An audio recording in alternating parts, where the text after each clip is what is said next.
Je voudrais vous proposer une petite méditation sur le mystère de l'Église dans le cadre de la lecture de ces premiers chapitres des Actes des Apôtres.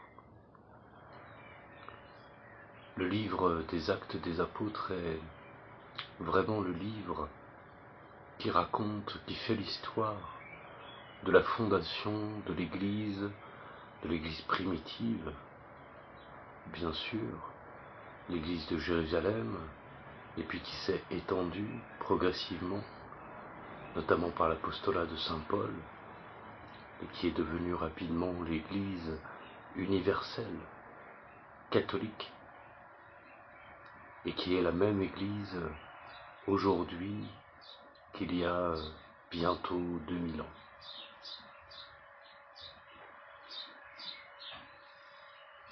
La première chose à dire sur ce qu'est l'Église,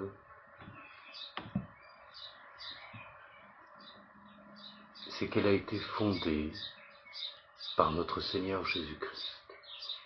Elle a été instituée par lui, et c'est lui qui lui a donné son autorité. Il est important de le dire, parce qu'on peut trouver des formations spirituelles, théologiques, même au sein de l'Église, où ceux qui ont charge d'enseigner sont un peu timides, un peu timorés sur cette question de la fondation de l'Église par notre Seigneur Jésus-Christ. Qui a fondé l'Église? Oh, c'est une construction qui s'est faite lentement dans le temps, par les premières communautés chrétiennes, etc., etc. Mais est-ce qu'on peut dire que réellement, historiquement, Jésus-Christ a fondé une Église? Et voilà. Donc il faut commencer par énoncer cette première vérité, que l'Église a été instituée et fondée par notre Seigneur Jésus-Christ. Elle a été fondée également sur les apôtres, et principalement sur l'apôtre Pierre. Pierre, tu es Pierre, et sur cette pierre, je bâtirai mon Église.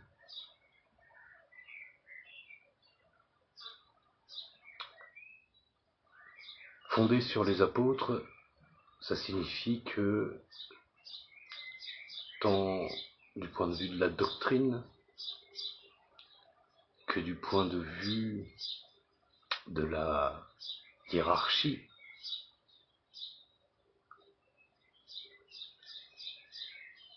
les fondements sur lesquels vit encore aujourd'hui l'Église et qui sont immuables, les fondements sur lesquels elle-même n'a aucun pouvoir, ont été posés.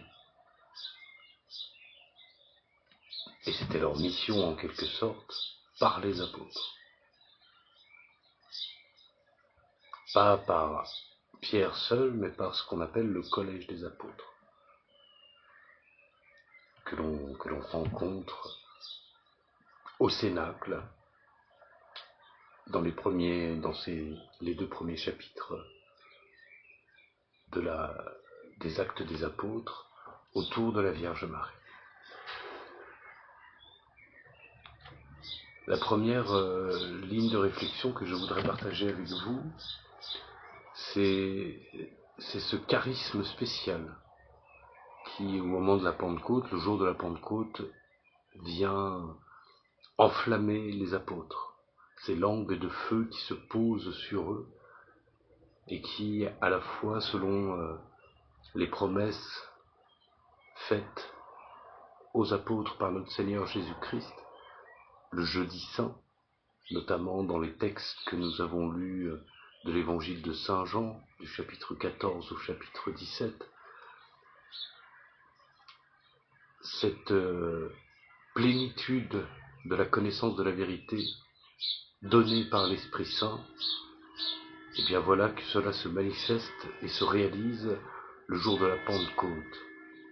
Tout d'un coup, ils comprennent tout, leurs yeux s'ouvrent, des écailles tombent de leurs yeux, et ils comprennent tout ce que leur a enseigné le Seigneur Jésus. Et on va le voir dans la plupart des discours, notamment de Pierre et aussi de Paul, de quelle manière ils vont faire jouer l'écriture, faire jouer les textes des Écritures, des prophètes, des psaumes, etc., selon l'enseignement qu'ils ont eu de Jésus-Christ pendant ces 40 jours qui séparent le matin de Pâques de la résurrection à l'ascension, au départ de notre Seigneur Jésus-Christ au ciel à la droite de Dieu. Tout cela va s'appliquer presque naturellement pour eux. Ils vont comprendre, ils vont articuler les différents événements, voir ce qui dans les Écritures annonçait, prédisait, expliquait le Messie, le Christ Jésus, dans sa mission particulière.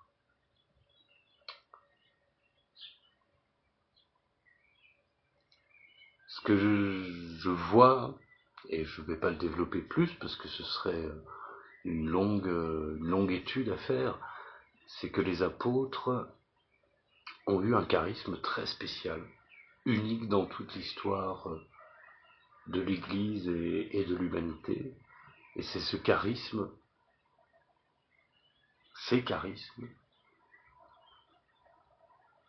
qui sont au fondement de l'Église, qui leur ont permis de fonder l'Église et de la fonder de manière immuable. Il faut rappeler ici qu'étant fondée par notre Seigneur Jésus-Christ en personne, cela signifie que le fondement de l'Église, son principe, n'est pas humain, il est d'abord divin. L'Église est humano-divine, elle est théandrique, elle n'est pas seulement humaine, elle est fondée sur Jésus-Christ, donc fondée par Dieu. Elle est son dessein, que toute l'ancienne alliance préfigure d'une certaine manière.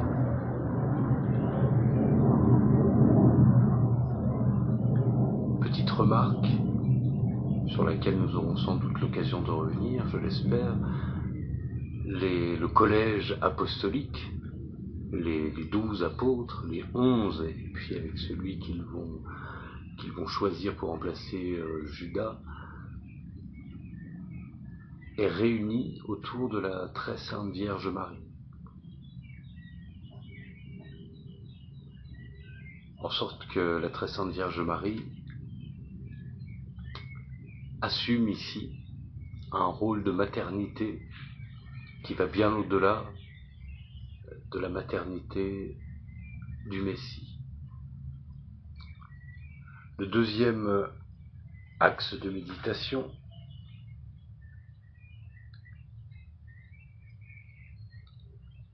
c'est d'essayer de contempler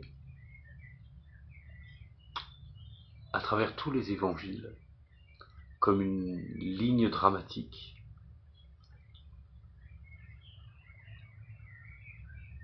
tout ce qui nous enseigne sur la manière dont sur la manière dont notre Seigneur Jésus-Christ s'y est pris pour à la fois former et instituer ses disciples, ses apôtres. Il y a plusieurs épisodes clés dans l'Évangile, notamment l'appel des 12, le renvoi en mission, la hiérarchie notamment se dessine lorsque il y a plusieurs épisodes, un épisode de guérison et l'épisode de la transfiguration où seuls Pierre, Jacques et Jean sont conviés de manière un peu à part, ils sont mis à part des autres apôtres en fonction de leur mission spécifique. Et puis il y a évidemment la scène, le jeudi saint, qui est par excellence le moment, le commencement de la passion, donc l'heure de notre Seigneur Jésus-Christ, son heure qui vient enfin, et c'est le moment de l'institution de la Sainte Eucharistie, et c'est également le moment de l'institution du nouveau sacerdoce. Et c'est pas c'est pas une invention de l'Église comme beaucoup pourraient le croire. Certains pourraient imaginer que Jésus, dans son enseignement en tant que sage, le sage Jésus, est venu pour libérer les Juifs d'abord et l'humanité ensuite du carcan légaliste, on pourrait dire, de la religion. Et on pourrait interpréter dans ce sens-là, un peu rapidement, en lisant rapidement le Sermon sur la montagne. Il faudra ne pas voir que l'exigence du Sermon sur la montagne est bien supérieure à toute l'exigence de la loi juive, mais on pourrait dire, enfin, il y a cette interprétation d'un Jésus qui vient un peu casser le carcan spirituel dans lequel la religion vient enfermer les hommes. Voilà, aujourd'hui on entend beaucoup qu'il y a Dieu d'un côté, la religion de l'autre, et que ce n'est pas la même chose, que le divin et le religieux sont deux domaines séparés et qui peuvent même entrer en contradiction, que le religieux est uniquement rabattu sur sa sphère politique, sphère de domination, sphère de pouvoir, etc. Mais il y a des passages assez fascinants dans l'Évangile où on voit très clairement que Jésus-Christ, avec ses apôtres, est en train d'instituer un sacerdoce, un nouveau sacerdoce. Il ne sera plus le sacerdoce de l'ancienne alliance qui était assumé par les fils de Lévi. Il y a notamment le passage qui se trouve en Matthieu chapitre 12, que l'on trouve également dans tous les synoptiques, chez saint Marc au chapitre 2, versets 23-28, ou chez saint Luc chapitre 6, versets 1 à 5. On va lire la version de saint Matthieu. On va la lire, je vais vous résumer un peu. C'est l'épisode où Jésus et ses disciples marchent, ils sont aux alentours de Capharnaüm, et les disciples sont pris en flagrant délit par les pharisiens d'arracher les grains de blé des épis pour se nourrir, parce qu'ils avaient faim. Et alors les pharisiens ne manquent pas de faire remarquer à Jésus, mais tes disciples font quelque chose qui n'est pas autorisé le jour du sabbat, car nous étions un jour du sabbat. Et beaucoup de querelles entre notre Seigneur Jésus-Christ et les pharisiens seront sur la question du sabbat. Et notre Seigneur Jésus-Christ leur fait une réponse assez étonnante. Il leur parle d'un épisode du roi David qu'on trouve dans le premier livre de Samuel, vers le chapitre 22, je crois, où David, poursuivi par le roi Saül, qui est plein de fureur envers David, qui est plein de jalousie envers David, Saül poursuit David, et David, avec ses hommes, essaye d'aller se cacher, et un jour où tous ont faim, ils vont au temple, et ils implorent du grand prêtre Ahimelech, qui s'appelle Ahimelech, de pouvoir manger. Et donc le prêtre va leur donner à manger ce qu'on appelle les pains de propitiation, c'est-à-dire ce sont les pains sacrés, les pains consacrés, qui sont consacrés pour le Seigneur et qui sont réservés normalement aux prêtres.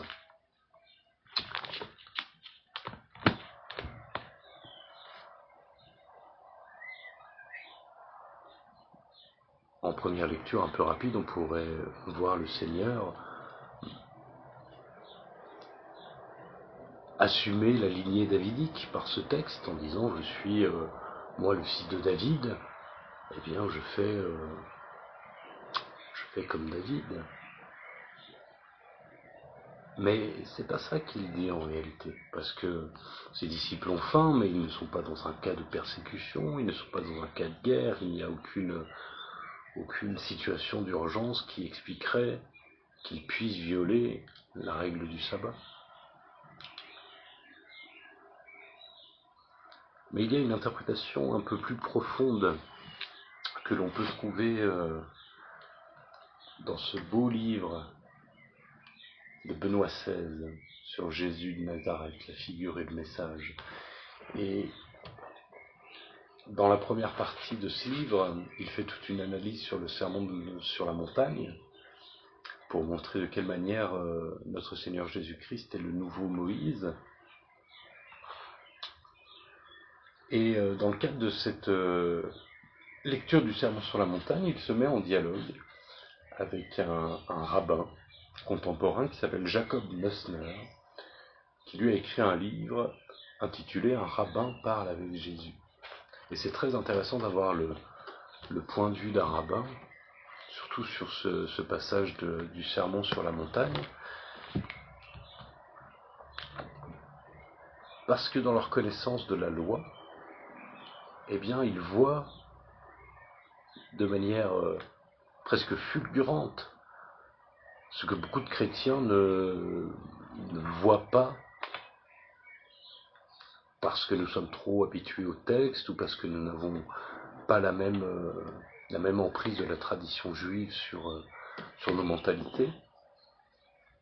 Ceci dit, ce rabbin Neusner, qui va aller se mettre en dialogue avec notre Seigneur Jésus-Christ alors qu'il prêchait sur la montagne et son fameux sermon, eh bien lui, il va vite comprendre que le problème, c'est que ce Jésus, il se prend pour Dieu.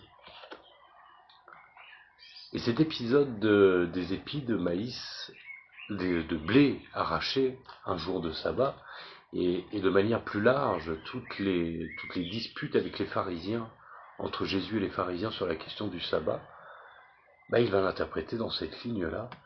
Et ce petit épisode, il va en dire simplement ceci. Non pas que le Seigneur se met dans la lignée de David, mais au contraire, lui et ses disciples, nous dit Neusner, s'autorisent de faire ce qu'ils font le jour du sabbat, parce qu'ils tiennent la place des prêtres dans le temple. Le lieu sacré s'est déplacé, il est désormais formé par le cercle du Maître et de ses disciples.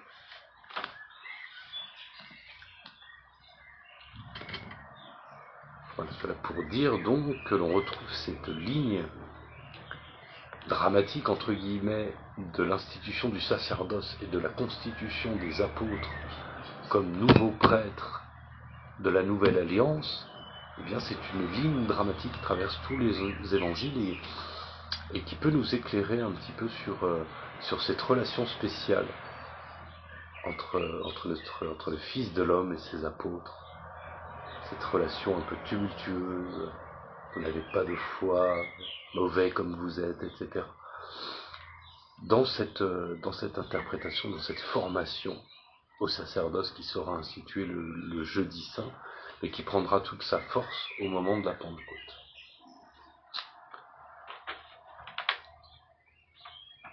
Il y a un troisième axe, et après j'en aurai fini parce que la vidéo est déjà longue et que je m'étais promis de faire des vidéos pas trop longues, mais je vois que je parle beaucoup. Le troisième point important, c'est toujours sur le mystère de l'Église. Je disais au début que l'Église qui là émerge, dont les actes des apôtres sont en quelque sorte l'acte de naissance, le témoignage de la naissance de l'Église, l'Église est la même il y a 2000 ans qu'aujourd'hui. Et c'est, entre autres, cela, le mystère de l'Église, cette continuité. Et c'est pas comme quelque chose où on aurait gardé le même nom, cependant que toute la substance de la chose se serait tellement métamorphosée qu'on aurait autre chose après.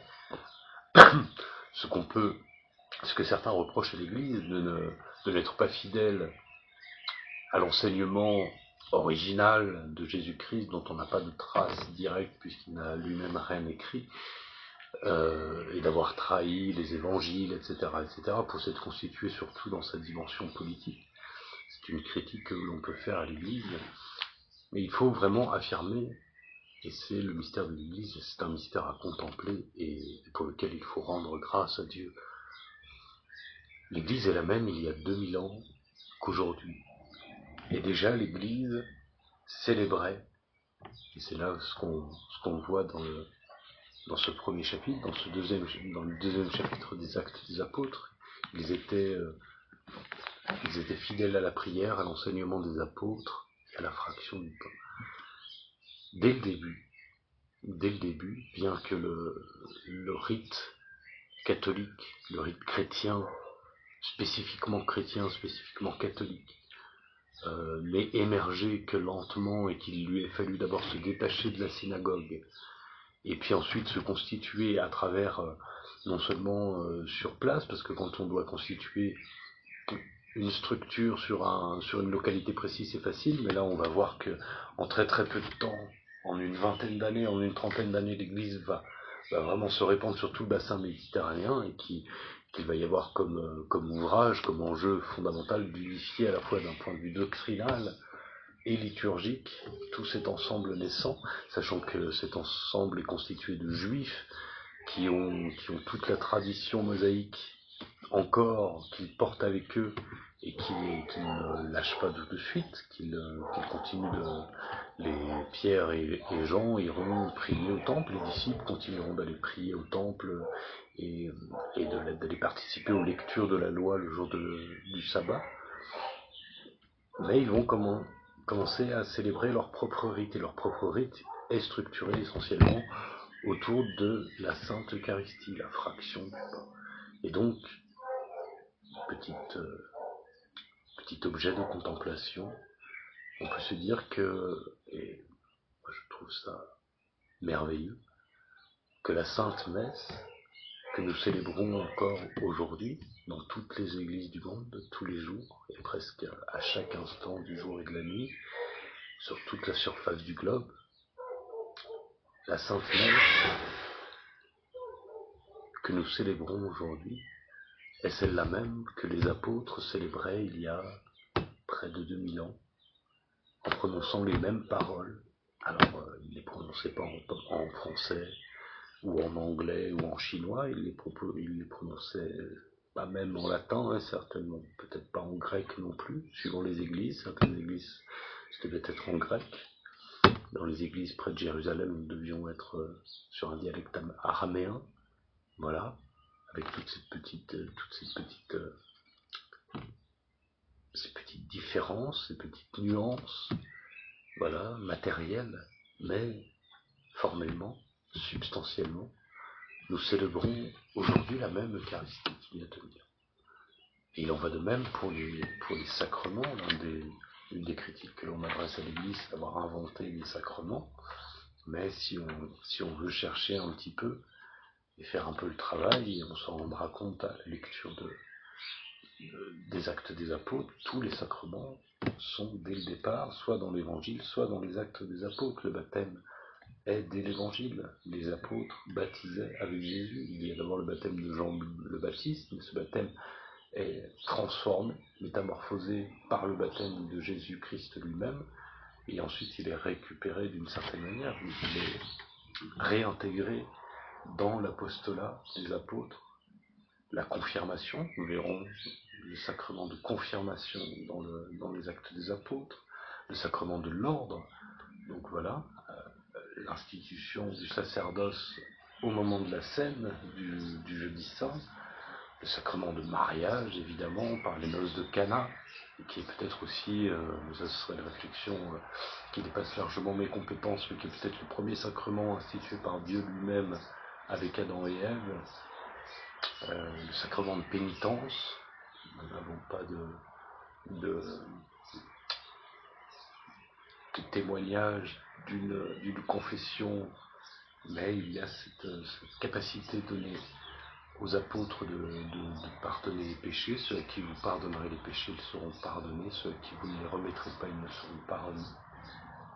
L'onction des malades, sacrement qu'on appelait autrefois l'extrême onction, que l'on retrouve chez Saint Jacques, et puis bien sûr l'Eucharistie. Voilà. Eh bien, ça fait déjà une longue méditation, et je vais l'arrêter ici. Merci de l'avoir écouté, et nous allons terminer ensemble en priant la Sainte Vierge de nous guider et de nous obtenir cette grâce d'aimer chaque jour davantage notre Sainte Mère l'Église. Je vous salue Marie, pleine de grâce, le Seigneur est avec vous. Vous êtes bénie entre toutes les femmes, et Jésus, le fruit de vos entrailles, est béni. Sainte Marie, Mère de Dieu, priez pour nous pauvres pécheurs, maintenant et à l'heure de notre mort. Amen.